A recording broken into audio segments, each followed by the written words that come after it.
In the 1950s, it was very common to have door-to-door salesmen go from house to house to house and do demonstrations of vacuum cleaners, sell them literally door to door. What happened was that got all disrupted in the 60s as two things occurred. One, the explosion of suburbia and shopping malls, and two, mass advertising. So essentially what could happen is one or two individuals could give a demo every 15 minutes to 15, 30, even 50 women at the same time at a shopping mall in Sears, when the same 15 minutes would be in one meeting knocking on a door. That's where we got displacement and why we don't have door-to-door vacuum cleaner salesmen anymore. And really what's happened there is a bigger issue. The door-to-door vacuum cleaner salespeople made sense because in the 20s, when they were invented, no one knew what these things were. They had to go and create demand and say, wouldn't this be great, and help people envision that. Well, this is where we are today, is that some of our buying motions have shifted to the, hey, let's move it to where we don't need a sales force. But the outcome selling that needs to happen, we need to go back and go and actually create demand. And the reason that this is really important is that's what brand ambassadors and really the role of your sales force is. Hi, I'm Scott Santucci. I'm the president and chief growth catalyst of Growth Enablement Ecosystems. And what we're going to be talking about here is that for a complex B2B sale, your sales force is actually the brand. As you build more and more products and the problems that your customers are facing become more and more complex, the role of your frontline salesperson becomes increasingly more important. And that whole relationship needs to shift. And so what we're going to discuss here are these key points. Sellers are not adding value. Buyers vote with their time and money. Buyers greatly appreciate it. We've talked about this before. Sales best practices aren't working in non-value added. How do we design around the salesperson? So let's cover the things that we've talked about in this whole series to go from the beginning. Number one, the selling system that you've got is broken. The way that you manufacture things, from prescribing tasks to many people doing it, driving out random acts of sales enablement, preparing salespeople for product level selling. It's broken. It's broken because fundamentally you are treating your salespeople as if the demand already exists. The second thing is, in order to figure that out, you need to actually really do a lot of work to understand what the buying dynamics actually are happening and be able to model out both the empathetic and logical issues. And it's a way to go about doing a model map match. You need to factor in human beings and human behavior and emotions. And each individual involved in all of these just different changes are going to bring their own biases to the table. And your salespeople are going to have to navigate and orchestrate and move through all of that. And then finally, the thing that we talked about last was that relationships are the sort of the design point of creating value. Your salespeople are the point guard of those relationships. And what we miss when we design everything around activities and through transactions, we miss all of the things that the salespeople have to do in order to make those expectations, those customer expectations, come to life. Now, where this becomes a problem is because, as you can imagine, there's so many different variables here. There are many changes going on with buyers. There are many different individuals, each of whom are all encountering their own different biases. And there's confusion about, is the purpose of the sales relationship on the buyer side to be a business partner, or are you setting it up on your end to be a transactional agent? So there's all of this confusion and lack of clarity because we're not asking a lot of these questions. And what happens then is, when you have a lot of that clarity, the customers are the ones who are focusing in on it. And ultimately, you're overburdening your sales force with the people who have to put that together or figure out that complexity. So let's zoom in on the fundamentals of a relationship and how do you make that a design point.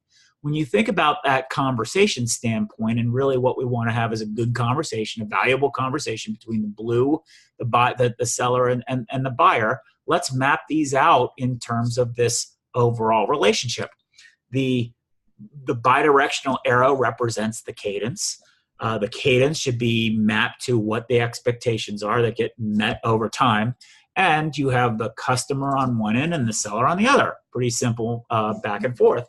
Part of the problem that we're dealing with is we have two expectations that are in conflict with each other. Our expectation is that this is going to be a transactional relationship. I spent all this time. How come you're not buying from me? And their expectation is, hey, we really want to understand what your capabilities are and whether or not you're going to reach an outcome. So the reason that you have these bidirectional expectations and you're not modeling out what those expectations are, the root of what your valuable relationship is, it creates a ton of confusion in terms of every single interaction that you have. So these are the reasons why you have this overburdened sales force. Now, when you look at it through the lens of a need standpoint, the customer isn't going to deal with that. They're not going to deal with misaligned expectations. They're not going to deal with all that confusion. And they're sure as heck not going to get a lot of value out of an overburdened sales force. So they're going to push you into a procurement model and just do what they say. And they're going to squeeze you. So if we want to be valuable, we should start by first working backwards from understanding the customer. Model out the customer and understanding what their expectations are. Then we match our salespeople and what conversations they have so that they can deliver on that expectation. And we match what the behaviors are required so that we can deliver through interactions, each interaction that we have, that relationship of expectation. So that's model, map, match to the expectations. So we tune this engagement to relationships over time. So, and over time is based on a rhythm. But what does that mean? Because it's about a whole bunch of different interactions happening over time, these happen in a cadence or to a rhythm based on the good conversations that you have, the momentum that you have going on. All of these are variables that are real, actual things, but we choose to not factor into our design points because they're too hard to, or we don't know what a rhythm is, or the like. The best way that I can characterize this is sound is sound. Sound without rhythm is noise. Sound with rhythm is music. And that really is the crux of a relationship. Activity without rhythm is noise to customers. It's harassment. Activity orchestrated to a rhythm is a relationship. So we have to be able to tune the engagement that we have to relationship rhythms. Now, that relationship rhythm is going to be very different. If our relationship rhythm is tuned to a need, well, that relationship is going to, the beat of that rhythm is going to be faster.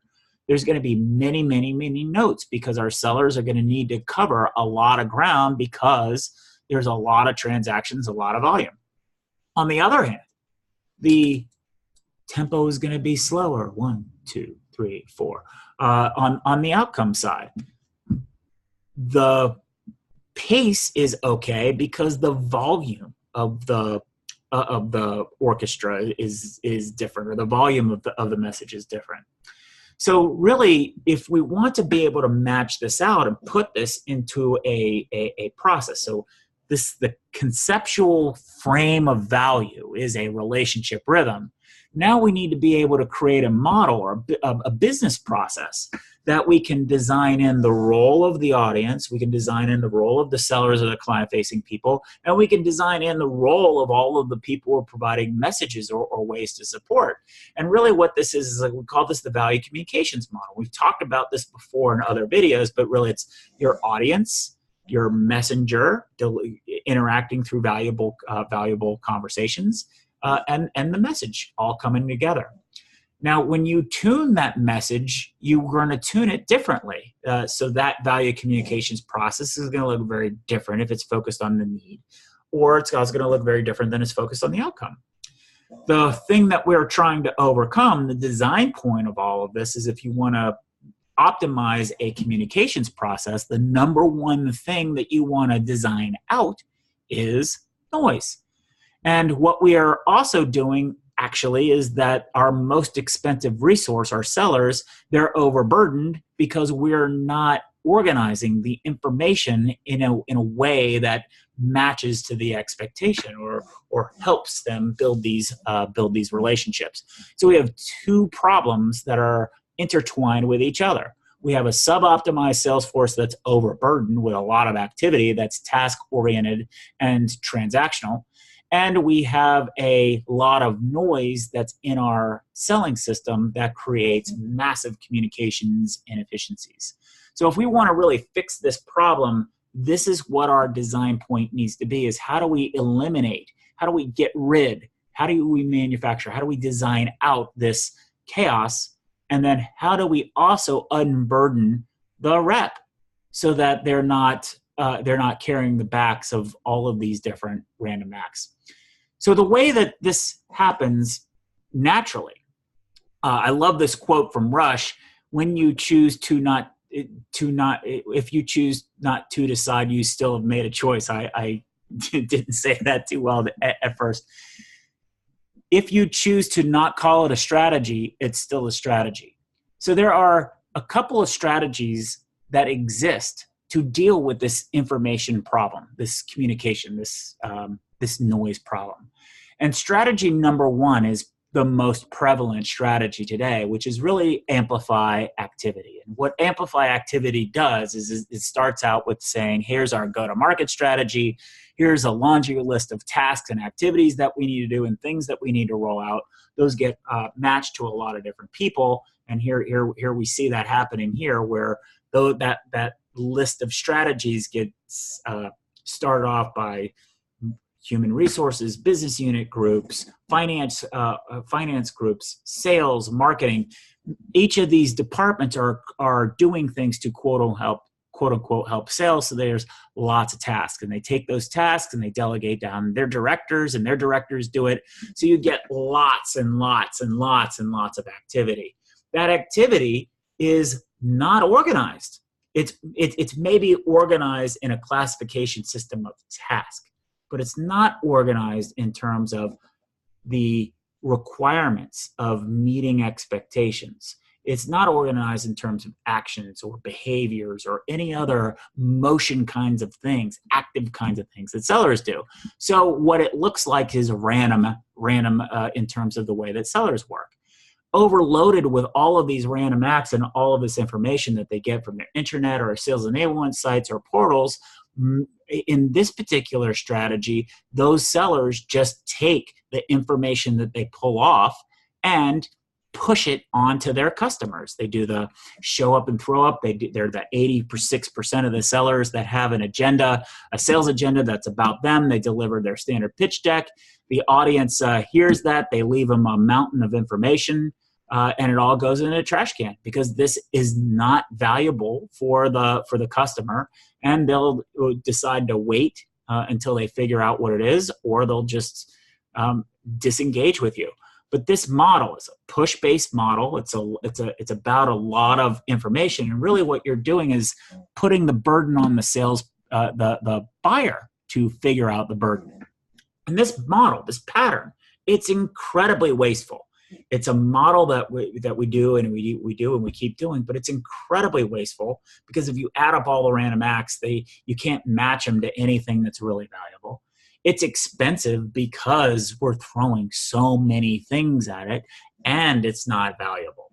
Yet we keep doing it because it's something that we know and we're comfortable with. The next strategy is what I call the Herculean effort. Now, the Herculean effort starts out, you still have all the random acts that are being generated. Yes, they still exist.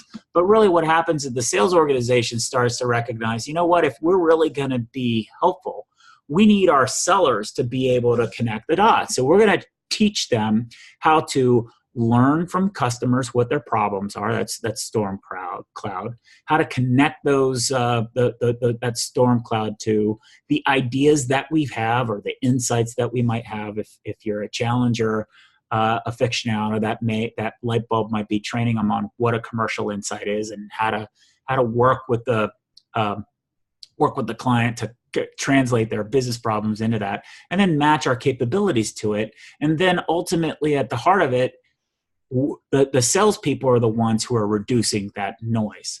And what it does is that engagement model is it's bidirectional. It's co-creation of value. Now, salespeople can't do that themselves, and the reason this arrow is red is that this is not an easy task because they have to work with so many other subject matter experts who probably haven't been trained on the same model you have. So they have to work and compete with different ideas and different opinions, going back to those different biases. But ultimately, the outcome is realized because those dots are connected. Now, what makes this effort so challenging is only about 20% of your salespeople can do it.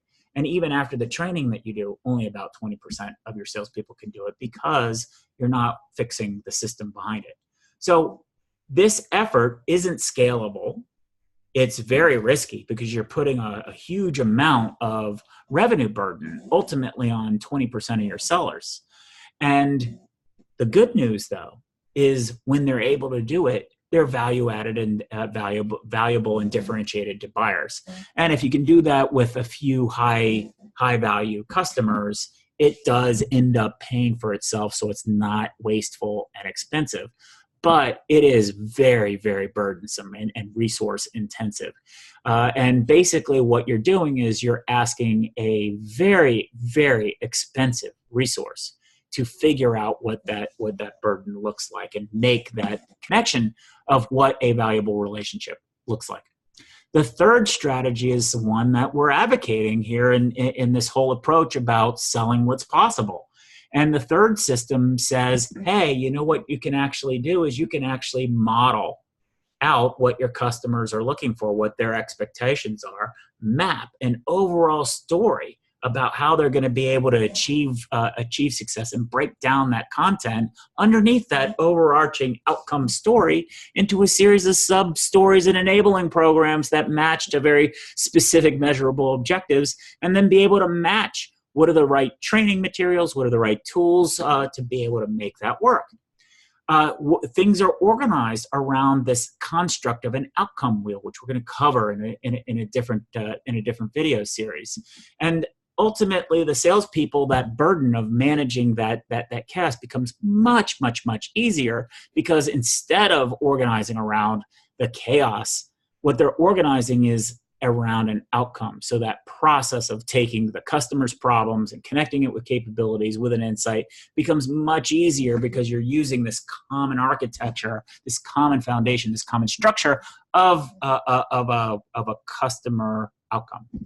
And what that looks like then is that bidirectional engagement becomes much smoother because you can orchestrate the roles and responsibilities. You can define the role of a subject matter expert. You can define the role of the executive. You can go in beforehand and talk through these things so everybody doesn't just feel like they have to talk at once or disagreeing with each other because they're the ones that have the right answer. And ultimately, because you've had this outcome architecture, it becomes 10 times easier for your customer to be able to sell internally and get that buy-in. So this is what the orchestrated system looks like, or the selling what's possible system looks like.